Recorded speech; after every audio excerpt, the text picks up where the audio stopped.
LDC থেকে বের হলেই তৈরি হবে পেটেন্ট কেনার বাধ্যবাধকতা, বাড়তে পারে ওষুধের উৎপাদন খরচ। আগাম প্রস্তুতির আহ্বান উৎপাদকদের, একমত নয় গবেষণা প্রতিষ্ঠান। শুল্ক কমিয়ে আমদানির পরও চড়া চালের বাজার, বিক্রি হচ্ছে আগের দামেই, স্বস্তি ফিরেছে মুরগি ও মাছে, শীতের সবজিতে খুশি ক্রেতারা। ঢাকা আন্তর্জাতিক বাণিজ্য মেলার শেষ দিনে অফারের ছড়াছড়ি, শেষ মুহূর্তে বেড়েছে ক্রেতা সমাগম, আরও একদিন সময় বাড়ানোর দাবি। চাকরিজীবী মানুষের বেতন বাড়ুক আর না বাড়ুক, কিন্তু প্রতি বছর ঘর ভাড়া বেড়েই চলছে। সার্ভিস চার্জ যেটা এখন সবচেয়ে বেশি সমস্যা হয়ে দাঁড়িয়েছে। প্রতি বছর বাসা ভাড়া বাড়ানোই যেন নিয়ম। ঢাকা চট্টগ্রামে ভাড়াটিয়ারা জিম্মি, আইনের তোয়াক্কা করছে না বাড়িওয়ালারা, নিয়ন্ত্রণে নজরদারি বাড়ানোর তাগিদ। এবং সূচকের মিশ্র প্রতিক্রিয়ার মাস পার করল ঢাকা পুঁজিবাজার, লেনদেন ছুঁতে পারেনি 500 কোটির ঘর, বেড়েছে বাজার মূলধন, পতনের শীর্ষে ছিল ব্যাংক ও বিমা খাত।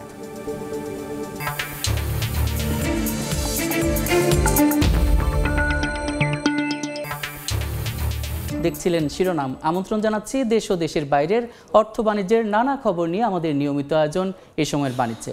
আপনাদের সঙ্গে আছি আমি সাদিক হাসান ইমন। উন্নয়নশীল দেশের তালিকা থেকে বেরিয়ে আসার পর পেটেন্ট কেনার বাধ্যবাধকতায় বাড়তে পারে ওষুধের উৎপাদন খরচ, যার প্রভাব পড়বে স্বাস্থ্য ব্যয়।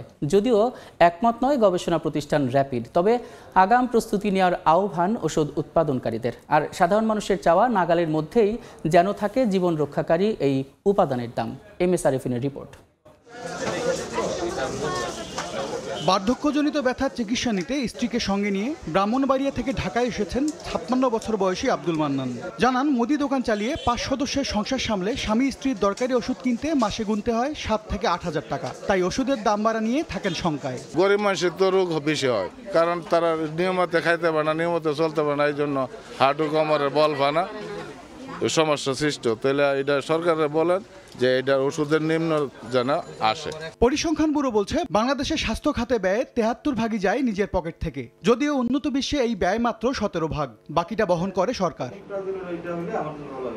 স্বল্পোন্নত দেশ হওয়ায় নেই মেধাস্বত্ব আইনের বাধ্যবাধকতা, ফলে ওষুধ তৈরির ফর্মুলা কিনতে হয় না বাংলাদেশকে। এতে কিছুটা বাঁচে উৎপাদন খরচ। অ্যারাউন্ড 25% মেডিসিন প্যাটেন্ট প্রোটেক্টেড, এবং এগুলি একটু কস্টলি মেডিসিন।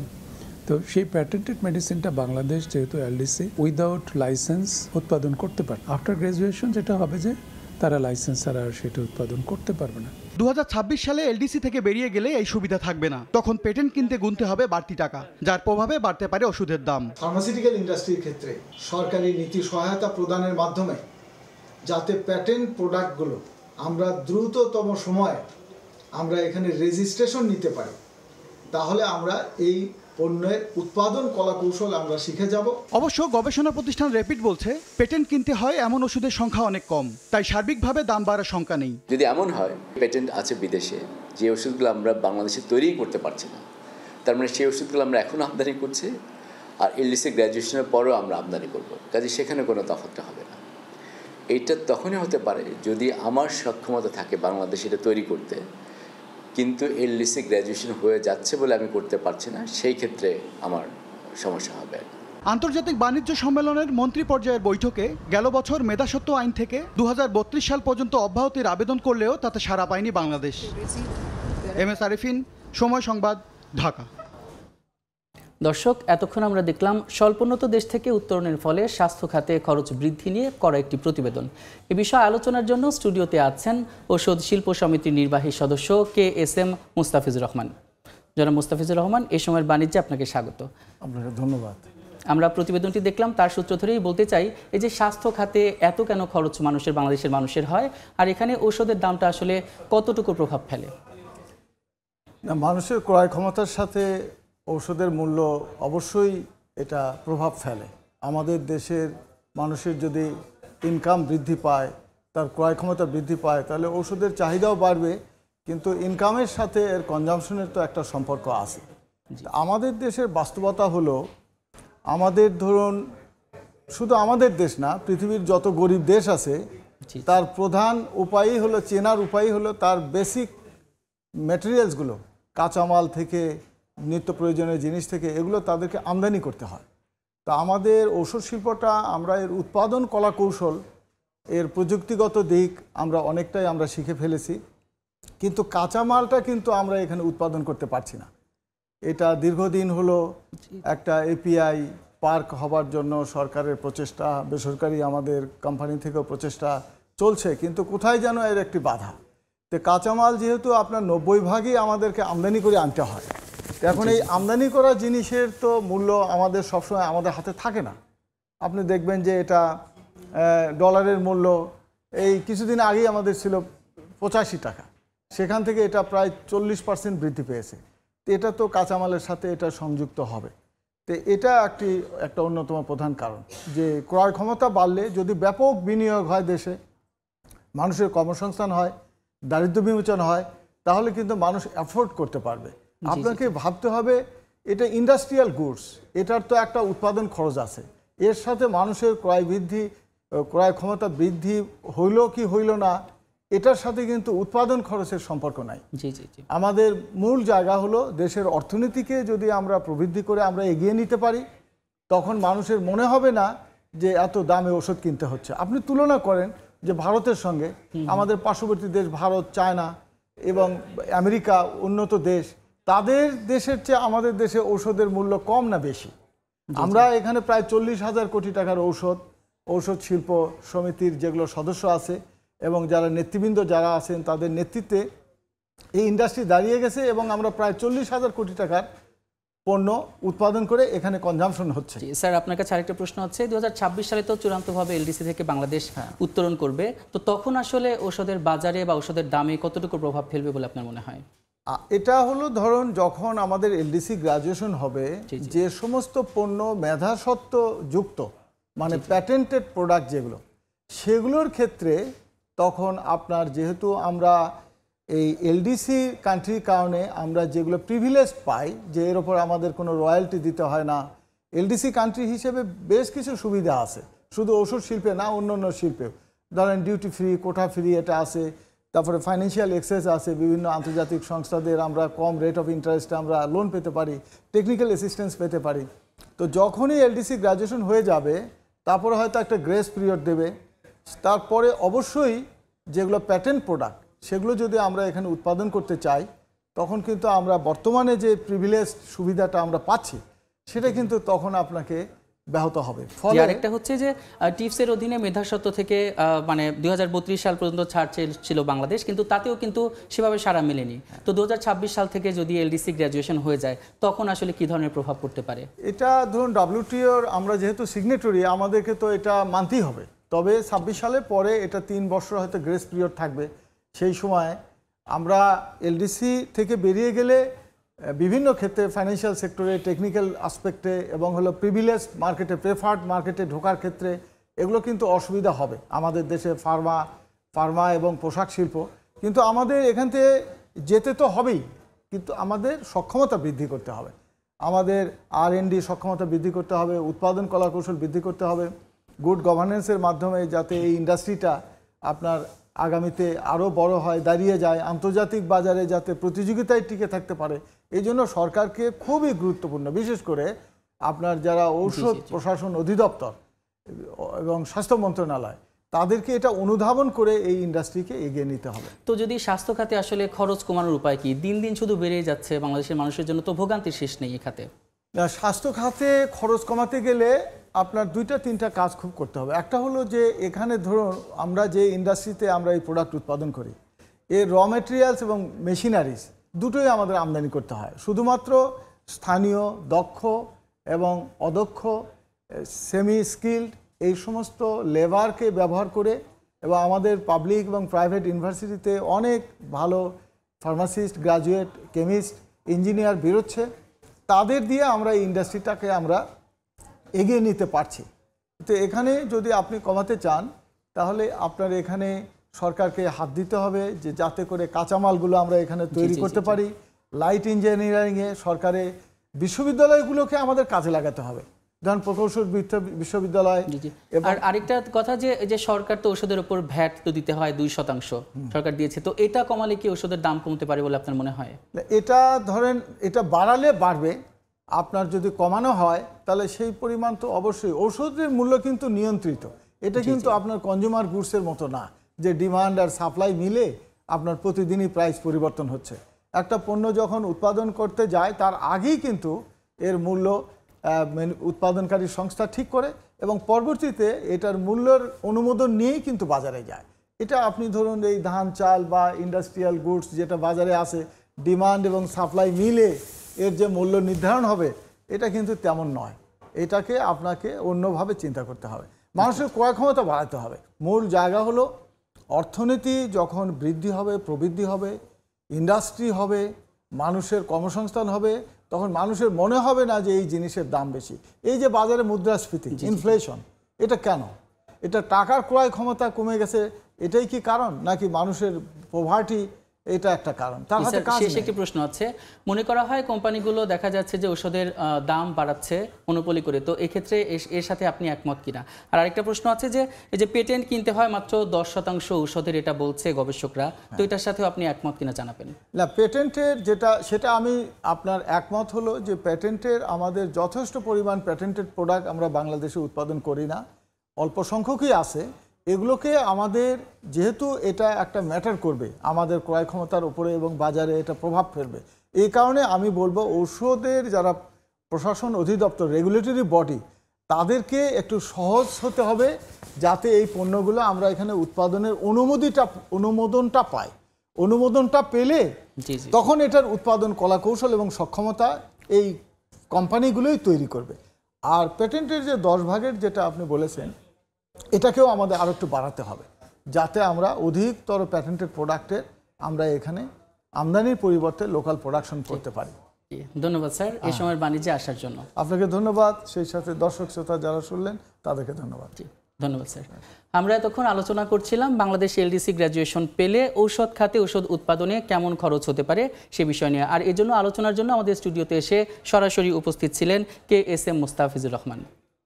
শুল্ক কমানো ও আমদানির পরও এখনও চড়া চালের বাজার, বিক্রি হচ্ছে আগের দামেই, তবে স্বস্তি ফিরেছে মুরগির বাজারে। দাম কমেছে কেজিতে 15 থেকে 20 টাকা পর্যন্ত।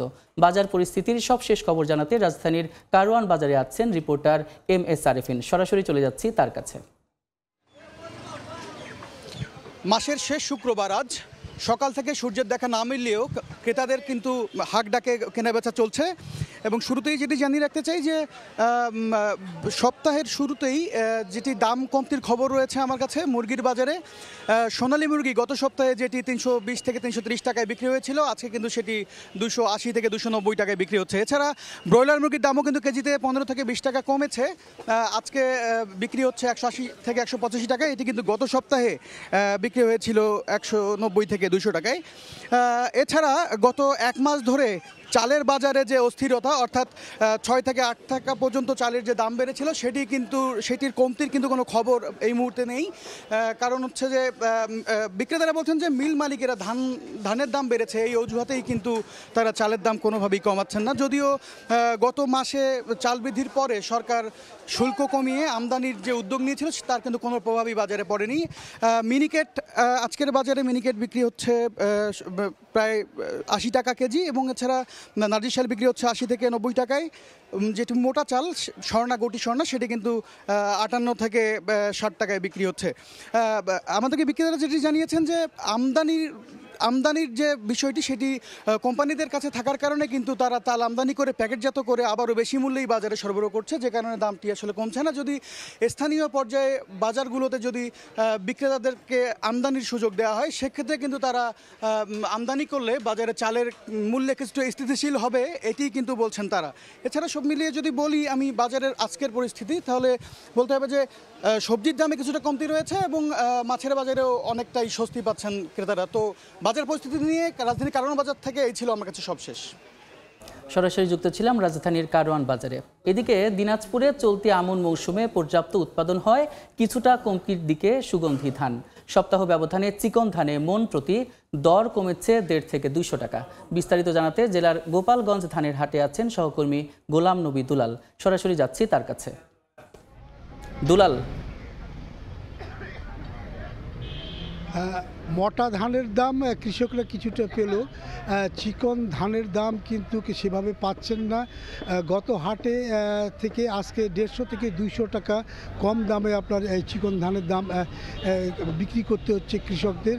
এই যে গোপালগঞ্জ হাট, এটা সকাল থেকেই কিন্তু এই হাটটি একটু জমজমাট, আমদানি হয়েছিল প্রচুর, কিন্তু যেটা কৃষকরা যেটা বলছেন যে তারা যে দামে আপনার বিক্রি করছেন তাদের সেটা পড়তা হয় না। আপনাকে জানিয়ে রাখি যে চিনি গুঁড়া যে সুগন্ধি যে ধানটি সেটি প্রতি মণ 2150 থেকে বিক্রি হচ্ছে এবং গত হাটে ছিল 2300 টাকা মণ, এবং কাঠালি যে ধান সেটি 2600 টাকা মণ বিক্রি হচ্ছে, গত হাটে ছিল 2700 থেকে 2750 টাকা। অন্যান্য যে মোটা ধান সেগুলো মোটামুটি আপনার বিক্রি হচ্ছে। তবে চিকন ধান এবার আমরা যেটা তথ্য নিয়ে জেনেছি, দিনাজপুরে আপনার রেকর্ড পরিমাণ আপনার সুগন্ধি ধানের আবাদ হয়েছে, যেহেতু এটা আমন মৌসুম প্রায় শেষের পর্যায়ে। এখানে 2,71,000 হেক্টর জমিতে আপনার আমন আবাদ হয়েছে, এর মধ্যে 92,000 হেক্টর জমিতে আপনার সুগন্ধি ধানের আবাদ হয়েছে। উৎপাদনও কিন্তু আপনার রেকর্ড পরিমাণ হয়েছে।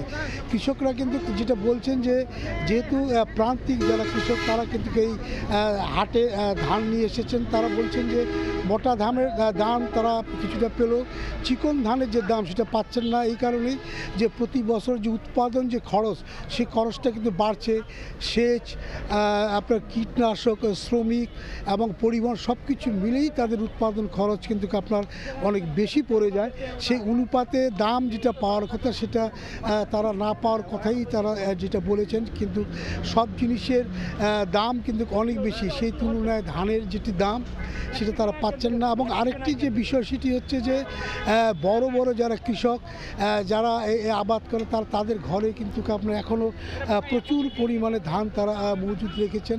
তারা তাদের প্রত্যাশা যে আগামী হাটগুলোতে হয়তো এই ধানের দাম বাড়লে তারা কিছুটা হয়তো লাভের মুখ দেখবেন। এদিকে জেলা খাদ্য বিভাগ দিনাজপুরে ধান আপনার লক্ষ্যমাত্রা যেটা নির্ধারণ করা হয়েছিল, আমরা যেটা তথ্য নিয়ে জেনেছি জেলা খাদ্য বিভাগের কাছ থেকে, কৃষকরা কিন্তু এ পর্যন্ত সেভাবে আপনার সরকারি গোডাউনে ধান দেয়নি। এখন পর্যন্ত আমাদের তথ্য মতে মাত্র 5 থেকে 10% মতো আপনার ধান আপনার অভিযান তারা আপনার সংগৃহীত হয়েছে। চালও আপনার 75% আপনার অর্জিত হয়েছে।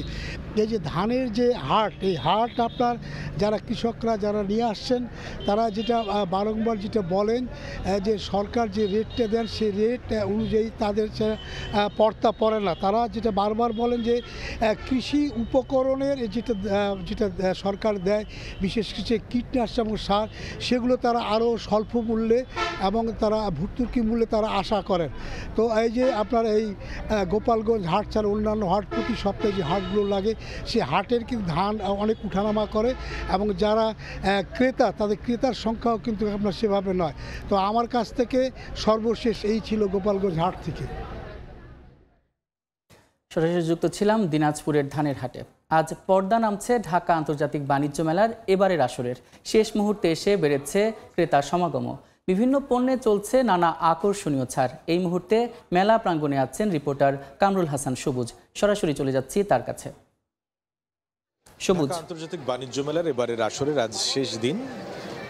মেলায় যারা অংশ নিয়েছেন বিভিন্ন প্রতিষ্ঠানের পক্ষ থেকে, তাদের জন্য একটি সৌভাগ্য বলা যায় যে শেষ দিনটা আবার শুক্রবারও পড়েছে, অর্থাৎ এই মাসে তারা 5টি শুক্রবার পেয়েছে। আমরা আজকে মেলার শেষ দিনে যেটা দেখেছি, সকাল 9টার পর থেকেই আসলে মেলা প্রাঙ্গণে দর্শনার্থী প্রবেশ করতে শুরু করেছে এবং এই মুহূর্তে মোটামুটিভাবে যে 11টা 20 মিনিটের মতো বাজে, অর্থাৎ 1 ঘন্টা 20 মিনিটের মতো আমরা দেখেছি যে মেলার আসলে প্রত্যেকটি গলি এবং যে দোকানগুলো রয়েছে সেই দোকানগুলোতে মোটামুটিভাবে দর্শনার্থী ভিড় রয়েছে, যারা পছন্দ হলে পণ্য কিনছেন। এবং এর মধ্যে অনেকেই যারা সকালের দিকে এসেছেন তাদের একটি বক্তব্য যে আসলে আজকে প্রত্যাশিত যে ভিড় অনেক বেশি হবে, যার জন্য ভিড়ভাট্টা এড়িয়ে সকাল সকাল তাদের পছন্দ মতো পণ্য কেনা এবং সেই পণ্য কেনার সাথে আজকে শেষ দিন হিসেবে তাদের প্রত্যাশা যে একটু বাড়তি ছাড় পাবেন, সেভাবে তারা কেনাকাটাও করছেন।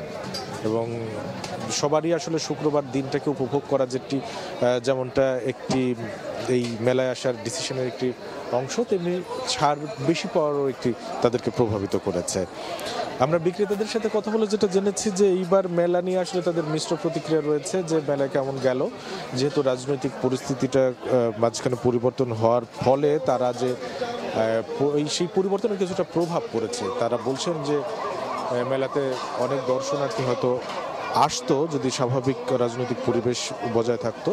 তাদের দৃষ্টিতে এই রাজনৈতিক পরিস্থিতিতে দর্শনার্থী কম হয়েছে এবং দূরত্বটা একটি ব্যাপার, যেটা ঢাকা থেকে একটু দূরে হওয়ার কারণে তারা প্রত্যেকবারই বলে থাকে এই কথাটি, যে দূরত্বটার কারণে বেচা কেনা কিছুটা কম হয়ে থাকে। তারপরেও ভ্যাট অফিসের যে তথ্য, সেই তথ্যে আমরা আবার দেখছি মোটামুটিভাবে গত বছরের যে এবারের মেলা বেশ খানিকটা ভালো হয়েছে বেচা কেনার দিক থেকে, ভ্যাট আদায়ের তথ্যের দিক থেকে। আমরা যদি দেখি এবছর যে ভ্যাট আদায় হয়েছে গতকালকে পর্যন্ত 3,47,43,000 টাকা, সেই হিসাবে যে 7.5% ভ্যাট আদায়, সেই হিসাবে এবার বেচা কেনা হয়েছে 30 তারিখ পর্যন্ত 46 কোটি টাকার বেশি, এবং গতবার এই বেচা কেনার পরিমাণ ছিল হচ্ছে 45 কোটি টাকার বেশি। অর্থাৎ টাকার হিসেবে, অর্থাৎ বেচাকেনার দিক থেকে যে পরিসংখ্যান পাওয়া যাচ্ছে তাতে মেলা গতবারের চেয়ে ভালো হয়েছে। তবে যদিও বিক্রেতারা আরেকটু ভালো প্রত্যাশা করছিলেন। তো ঢাকা আন্তর্জাতিক বাণিজ্য মেলার শেষ দিনের সকালবেলার আমার কাছে এই পর্যন্ত এই ছিল সবশেষ খবর।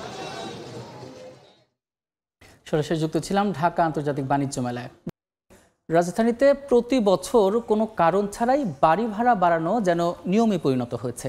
আইনি বাধ্যবাধকতার তোয়াক্কা না করে নিজ নিয়মে ভাড়া বাড়িয়ে চলেছেন বাড়িওয়ালারা। লাগামহীন বাসা ভাড়া নিয়ন্ত্রণে সরকারের হস্তক্ষেপ চান ভাড়াটিয়ারা। অন্যদিকে নগরবিদ এবং আবাসন বিশেষজ্ঞরা বলছেন, ভাড়া নিয়ন্ত্রণে নজরদারি বাড়ানোর পাশাপাশি এই খাত থেকে রাজস্ব আদায় করা গেলে লাভবান হবে সরকার। মেহেদি হাসানের রিপোর্ট। অতিরিক্ত জনসংখ্যার চাপ সামাল দিতে হিমশিম খাচ্ছে রাজধানী ঢাকা।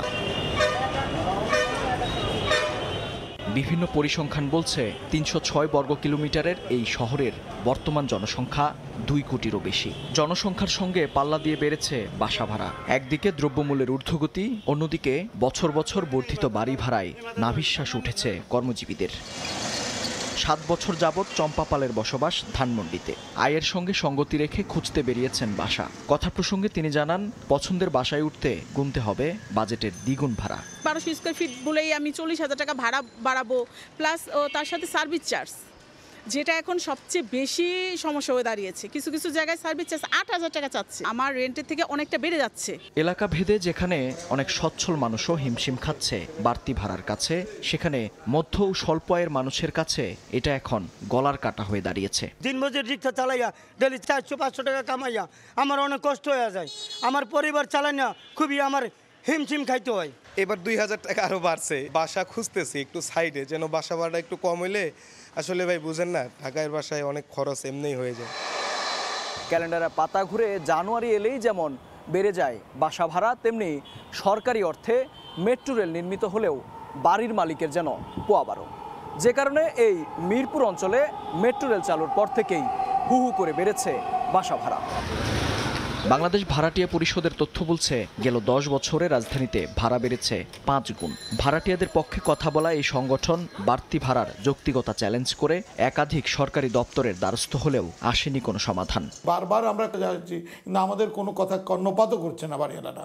সরকার তো কোনো কথাই বলতেছে না। আওয়ামী লীগ বলেন, বিএনপি বলেন, জামাত বলেন, যারাই বলেন, তারা কেউ কোনো কথা বলতে রাজি নয়। কারণ এর মালিকানা আসে হচ্ছে তারাই।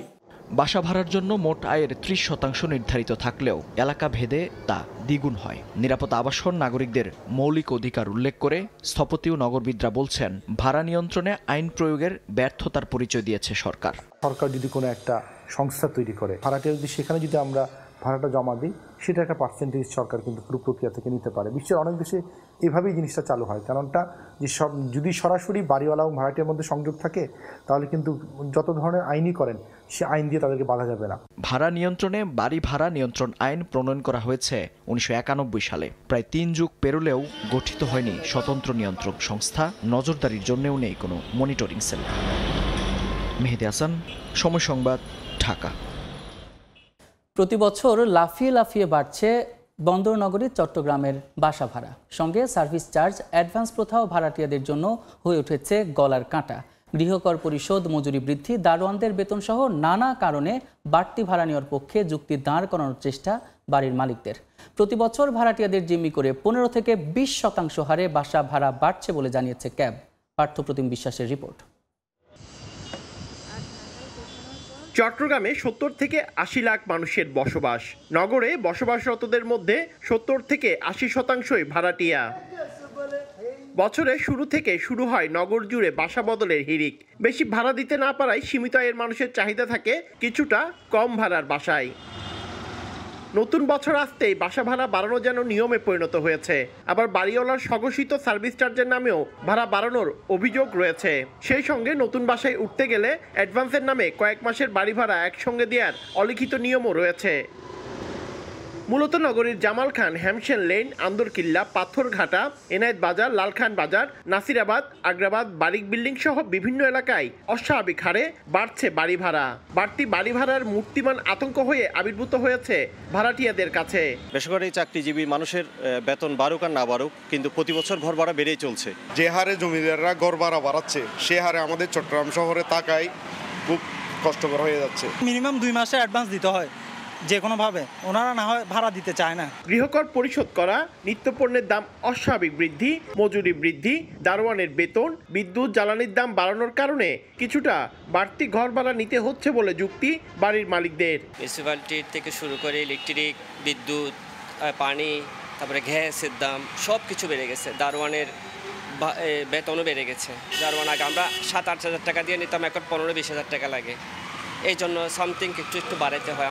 নানা অজুহাতে ভাড়াটিয়াকে জিম্মি করে প্রতি বছর 15 থেকে 20% হারে ঘর ভাড়া বাড়ানো হচ্ছে বলে জানান কনজিউমার অ্যাসোসিয়েশন অব বাংলাদেশ। সেই সঙ্গে কোনো কর্তৃপক্ষ না থাকায় পাওয়া যায় না আইনি প্রতিকারও। এক একটা সময় এক এক ধরনের অজুহাত নিয়ে এসে তারা ভাড়াটা বাড়ান, কিন্তু ভাড়া অনুযায়ী তার যে প্রাপ্য সুবিধা ভাড়াটিয়াকে দিবেন সেই বিষয়গুলো নেই। তো এই জন্য আমরা বলছি যে ভাড়াটিয়ারা মানে খুবই অসুবিধাগ্রস্ত অবস্থায় আছে এবং অনেকটা বাড়ির মালিকের কাছে জিম্মি হয়ে তাকে থাকতে হচ্ছে। চট্টগ্রামে 25 থেকে 30 বছরে বাড়ি ভাড়া বেড়েছে প্রায় 450 থেকে 500%। পার্থপ্রতিম বিশ্বাস, সময় সংবাদ, চট্টগ্রাম।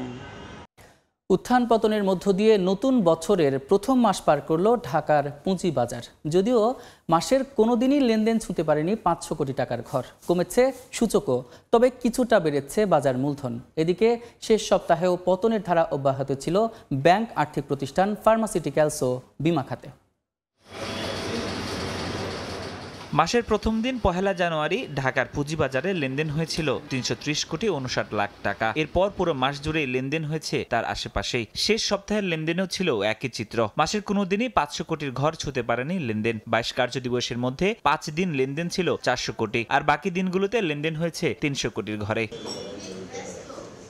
তবে মাস ব্যবধানে 2205 কোটি টাকা বেড়ে বাজার মূলধন দাঁড়িয়েছে 6,64,825 কোটি টাকা। তবে কমেছে সূচক 103.54 পয়েন্ট কমে, যা জানুয়ারি শেষে এসে দাঁড়িয়েছে 5,112 পয়েন্টে। এদিকে মাসের শেষ সপ্তাহেও পতন দেখেছে ব্যাংক খাত। 4.59% কমে খাতের 36টি প্রতিষ্ঠানের গড় লেনদেন হয়েছে 39 কোটি 36 লাখ টাকা। এছাড়া আর্থিক প্রতিষ্ঠান খাতে 17.71, ঔষধে 27.74% কমেছে লেনদেন। কমেছে বিমা খাতের লেনদেনও, তবে কিছুটা বেড়েছে পাট, জ্বালানি ও চামড়া খাতের লেনদেন। সপ্তাহ জুড়ে টাকার অঙ্কে লেনদেনের শীর্ষে ছিল ADN Telecom Limited, Agni Systems Limited, Khan Brothers PP Woven Bag Industry Limited, BRAC Bank ও Dragon Sweater and Spinning Limited. অন্যদিকে দাম কমতির শীর্ষ 5 কোম্পানি হলো ACI Limited, Express Insurance Limited, Renata Limited, Alif Industries Limited ও লাভেলো। ফরহাদুর রহমান, সময় সংবাদ, ঢাকা। পহেলা ফাল্গুন আর বিশ্ব ভালোবাসা দিবসকে সামনে রেখে ব্যস্ত সময় পার করছেন যশোরের ফুল চাষিরা। এ বিষয়ে বিস্তারিত জানাতে গদখালিতে আছেন রিপোর্টার জুয়েল মৃধা। সরাসরি যাচ্ছি তার কাছে। জুয়েল, যশোরের গদখালির ফুল চাষিরা বেশ কয়েকটি অনুষ্ঠানকে ঘিরে তাদের ফুলের চাষ করেন। তার ভিতর সবচেয়ে বড় অনুষ্ঠানগুলো সমাগত। সামনে রয়েছে বসন্ত দিবস, ভালোবাসা দিবস এবং আন্তর্জাতিক মাতৃভাষা দিবস। এই 3টি দিবসেই সবচেয়ে বেশি দামে বেশি পরিমাণে ফুল বিক্রি হয়। তো চাষিরা কিন্তু এই দিবসকে ঘিরে প্রচুর পরিমাণে প্রস্তুতি নিয়েছে। গদখালির পানিসারা, ঝিকরগাছার এই যে মাঠগুলো, বিভিন্ন গ্রামের মাঠগুলো এখন ফুলে ফুলে সজ্জিত। এখানে 11 ধরনের ফুল বাণিজ্যিক চাষ হয়। তার ভিতরে রয়েছে গোলাপ, গাঁদা, জারবেরা, গ্যালেডিলাস, চন্দ্রমল্লিকা, রজনীগন্ধা এই ধরনের জিপসি এরকম 11 ধরনের বাণিজ্যিক ফুলের চাষ হয়, যে ফুলগুলো বিক্রি করে এই অঞ্চলের চাষিরা কিন্তু স্বাবলম্বী হয়ে উঠেছে। এবং এখন 2-1 দিনের ভিতরে কিন্তু একটি উৎসব রয়েছে, সরস্বতী পূজা। এই পূজাকে কেন্দ্র করে কিন্তু ইতিমধ্যে ফুলের দাম বাড়তে শুরু করেছে। বিশেষ করে গাঁদা ফুলের দাম বৃদ্ধি পেয়েছে। আজকে গাঁদা ফুল বিক্রি হয়েছে প্রতি 1500 টাকা। আজকে গোলাপ বিক্রি হয়েছে 3 টাকা সর্বোচ্চ, গ্লাডিওলাস বিক্রি হয়েছে 8 থেকে 10 টাকা এবং জারবেরা বিক্রি হয়েছে 8 থেকে 10 টাকা দরে। এবং আমরা কথা বলেছি চাষিদের সাথে। চাষিরা আমাদেরকে যেটা জানিয়েছেন যে সামনে যে উৎসব, এই উৎসবে কিন্তু এই ফুলের দাম আরো বাড়বে। এই জন্য তারা বেশ প্রস্তুতি নিচ্ছেন। গোলাপে ক্যাপ পরিয়েছেন, অন্যান্য যেসব ফুল আছে তাতে তারা বিভিন্ন ধরনের ট্রিটমেন্ট করছেন, যাতে আরো 8-10 দিন এই ফুলটি রাখা যায় এবং তারা ভালো দাম পান এবং লাভবান হতে পারেন। যশোর থেকে এই ছিল আমার কাছে সর্বশেষ। সরাসরি যুক্ত ছিলাম যশোরের গদখালিতে। জৌলুস সারাচ্ছে সাভারের ভাকুরতা ইউনিয়নের গয়না গ্রাম, যে গ্রামের কারিগররা নিখুঁতভাবে তৈরি করেন 50 টাকা থেকে শুরু করে 1000 টাকার অলংকার। তবে দেশে কাঁচামালের জোগান না থাকায় একদিকে দাম বাড়ছে, অন্যদিকে টিকে থাকার লড়াইয়ে মুনাফা কাটছাঁট করতে বাধ্য হচ্ছেন কারিগর ও ব্যবসায়ীরা। ব্যবসা চাঙ্গা করতে কাঁচামাল আমদানিতে এলসি সহজ করার পাশাপাশি সহজে ব্যাংক ঋণ চান তারা। মোজাফফর হোসেন জয়ের রিপোর্ট। সারাদিন এভাবেই টংটাং শব্দে ধাতুর গায়ে খোদাই করে ব্যস্ত সময় পার করছেন গয়না গ্রামের কারিগররা। বানানো হচ্ছে নারীর সৌন্দর্য বৃদ্ধিতে ব্যবহারে বাহারি ডিজাইনের সব অলংকার। তামা, রূপা, কাঁসার মতো ধাতব বস্তু গলিয়ে বিভিন্ন কেমিক্যালের সাহায্যে ডাইসের কাঠামো ব্যবহার করে এই গয়না বানানো হয়ে থাকে। 50 টাকা থেকে শুরু করে 1000 টাকার অলংকারও রয়েছে এখানে। হাই রেটের আছে, লো রেটের আছে, ভালো কোয়ালিটি আছে। আর এদিকে তো আপনার পাইকারি সেল এদিকে অবশ্যই কম আছে। আগে আমরা নিজেরই সব কিছু তৈরি করতাম, এখন সব ইন্ডিয়ান মাল ঢুইকা সম্পূর্ণ জিনিসটা আমরা করতে পারতেছি না, আর আমরা আমাদের ন্যায্য মূল্য পাচ্ছি না। গরিব মানুষ তো স্বর্ণের দেওয়া সম্ভব না, 1,00,000-2 টাকা পড়ে যায়। আর এইটাতে গরিব মানুষ যদি পড়ে একবার রেজনেবল প্রাইসের মধ্যে আছে, 1000-2 মধ্যে আপনি এটা সম্পূর্ণ পাওয়া যায়। পাইকার, খুচরা ব্যবসায়ী এখান থেকে গয়না কিনে নিয়ে বিক্রির জন্য ঢাকার বিভিন্ন মার্কেটে সরবরাহ করে থাকেন। এমনকি ক্রেতা ভোক্তারাও সরাসরি এখান থেকে অর্ডার করে বানিয়ে নিয়ে যান গয়না। তবে ব্যবসায়ীরা জানান, দেশের কাঁচামালের যোগান না থাকায় ও দাম বেশি হওয়ায় তারা ব্যবসায় তেমন লাভবান হচ্ছেন না। এই গহনা সমগ্র বাংলাদেশে বিক্রি হয়, বিশেষ করে চকবাজার সবচেয়ে বড় মার্কেট। গয়না শিল্পের সঙ্গে জড়িত শিল্প সমিতির সভাপতি জানান, একসময় এই ব্যবসা করেই তাদের জীবন জীবিকা বেশ ভালো চলত, কিন্তু বর্তমানে এই শিল্পের কাঁচামাল ভারত থেকে আমদানি করতে গিয়ে তাদের ডলার সমস্যায় পড়তে হয়। সেই সঙ্গে ব্যাংকের সহজ কিস্তিতে ঋণ না পাওয়ায় তাদের ক্ষতির সম্মুখীন হতে হয়। আমাকে সালফারের সেট লাগে, তামার লাগে, পিতল লাগে, পাইন লাগে, ডাইস লাগে, এগুলি ভারতের থেকে আনতো। এই আমদানি করতে অজুহাত দেখা যায় ডলারের সংকট, কস্টিং বেশি হতে আমাকে মালের দাম বেশি পড়ে, এই মালগুলো তেমন আমরা মজুরি পাই না। আমাদের সরকারের কাছে আবেদন, আমরা যাতে সহজ শর্তে ক্ষুদ্র ক্ষুদ্র ঋণগুলো যাতে ব্যাংকের মাধ্যমে পায়। সাভারের ভাকুরতা ইউনিয়নে প্রায় 8 থেকে 10,000 কারিগর এই গয়না শিল্পের সঙ্গে জড়িত। গয়না গ্রাম থেকে বছরে প্রায় 2 কোটি টাকার গয়না বিক্রি হয়ে থাকে। মুজাফফর হোসেন জয়, সময় সংবাদ, সাভার। মাত্র 10 বছরের মধ্যে সেমিকন্ডাক্টরের বাজার প্রায় 3 গুণ বেড়ে ট্রিলিয়ন বা 1 লাখ কোটি ডলারে পৌঁছানোর পূর্বাভাস দিয়েছে সেমিকন্ডাক্টর ইন্ডাস্ট্রিজ অ্যাসোসিয়েশন সিআইএ।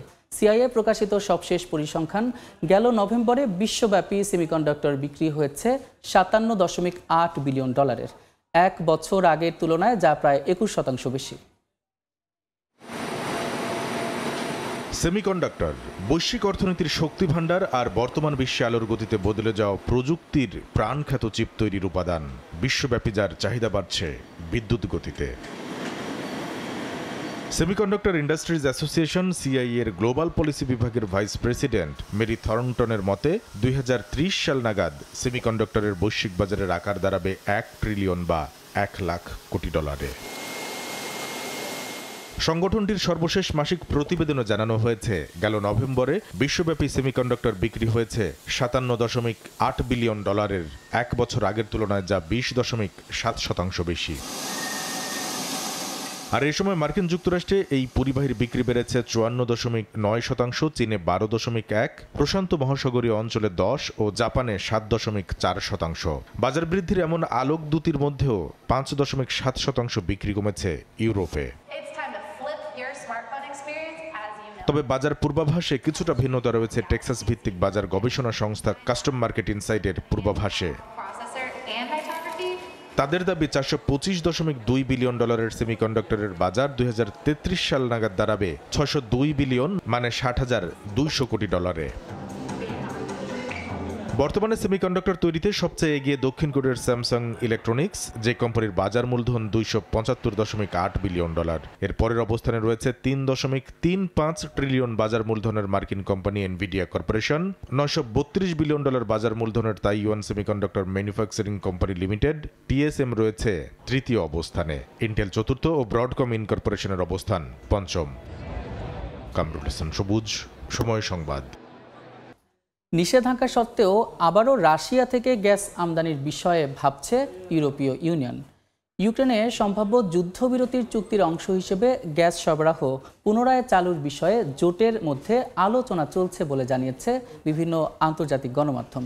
যদিও এ বিষয়ে সিদ্ধান্তহীনতায় ভুগছে ইউরোপের অনেক দেশ। 2022 সালে ইউক্রেন যুদ্ধ শুরুর পর রাশিয়ার গ্যাসের উপর নির্ভরতা কমাতে বিভিন্ন পদক্ষেপ নেয় ইউরোপীয় ইউনিয়ন। নিষেধাজ্ঞার কারণে সরাসরি পাইপলাইনের মাধ্যমে রাশিয়া থেকে গ্যাস সরবরাহ বন্ধ হয়ে যায়, যার কারণে বিকল্প উৎসের সন্ধান করতে হয় ইউভুক্ত দেশগুলোকে। তবে সম্প্রতি চড়া মূল্যের কারণে জার্মানি ও হাঙ্গেরির মতো দেশগুলো রাশিয়া থেকে গ্যাস আমদানি পুনরায় চালুর পক্ষে মত দিচ্ছে বলে জানিয়েছে বিভিন্ন আন্তর্জাতিক গণমাধ্যম। যুদ্ধ শুরু হওয়ার আগে ইউরোপীয় ইউনিয়নের গ্যাসের চাহিদার 40% সরবরাহ করত রাশিয়া। নিষেধাজ্ঞার পর যুক্তরাষ্ট্র ও নরওয়ে থেকে এলএনজি আমদানির পরিমাণ বাড়াতে হয় ইইউকে। এতে জোটভুক্ত দেশগুলোর জ্বালানি খরচ বেড়ে যায় কয়েক গুণ। বিশেষত জার্মানির অর্থনীতিতে এর ব্যাপক নেতিবাচক প্রভাব পড়েছে।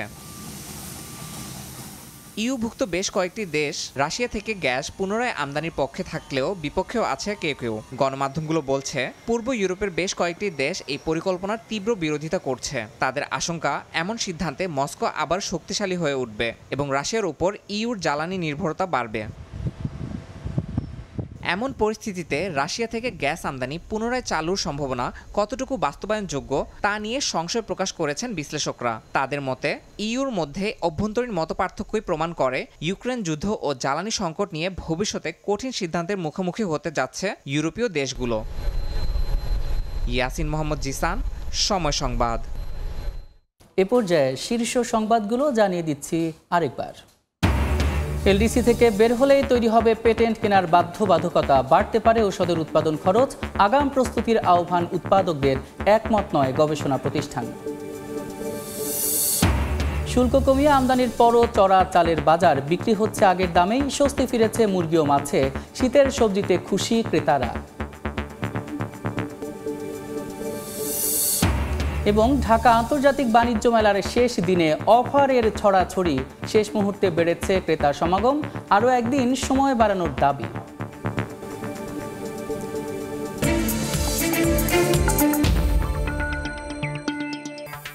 এই ছিল এ সময়ের বাণিজ্যের সঙ্গে থাকুন সময়।